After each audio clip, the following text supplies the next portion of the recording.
مولانا فضل الرحمن د عمران خان حکومت یوازې 2 ورځې وخت لري. د پاکستان پلازمینه اسلام آباد کې د لومړي وزیر عمران خان د حکومت خلاف د جمعیت علماء اسلام ګوند مشر مولانا فضل الرحمن په مشرۍ د ازادۍ مارش غونډې ته وینا کې مولانا فضل الرحمن حکومت ته ګواښ کړی چې دوی 2 ورځې وخت لري او د 2 ورځو کې باید استعفا ورکړي. نوموړي وویل 2 ورځې فرصت لري، تاسې باید استعفا ورکړئ. 2 ورځې وخت شته، کنه زموږ مخه مه نیسئ چې موږ د ادارو په تړاو څه نظر لرو.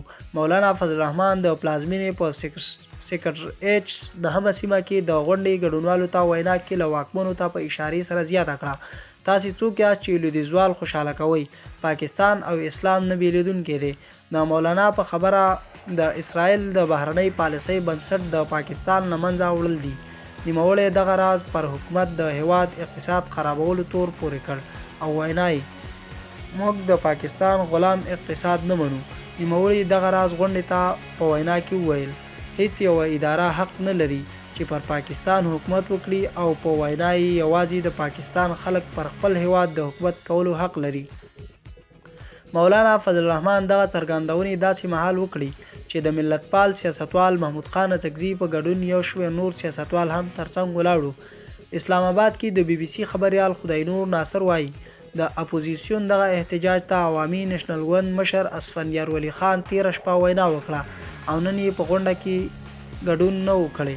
خو د پاکستان یو بل پښتون ملتپال سیاستوال او د پښتونخوا ملي عوامي ګوند مشر محمود خان اڅکزي بیا نننۍ غونډې ته وینا کې وویل په پاکستان کې په هر کس د اساسي قانون احترام کوي. پوځیان له سرتیري نیولې تر جرنیله لوړه کوي چې زه به د اساسي قانون منم او پر سیاست به کار نه لرم او موږ دلته د حملې لپاره راغلی یو چې دلته به هر څوک اساسي قانون مني.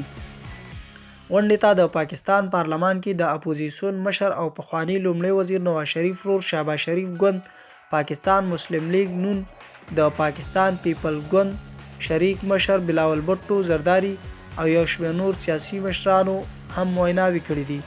تر اوسه معلومه نه ده چې دغه غونډه به تر څه وخته دوام وکړي چې د پاکستان له بېلابېلو سیمو سیاسي فعالان ورته د لاریون په شکل له خوړو او نورو اړتیاو موادو سره راغلي دي.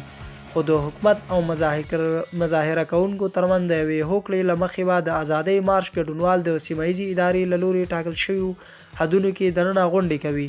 نن ګهیځ د عوامي نېشنل ګوند په ګډون ځینې سیاسي ګوندونو لاریونونه پلازمینې اسلام آباد ته ورسېدل.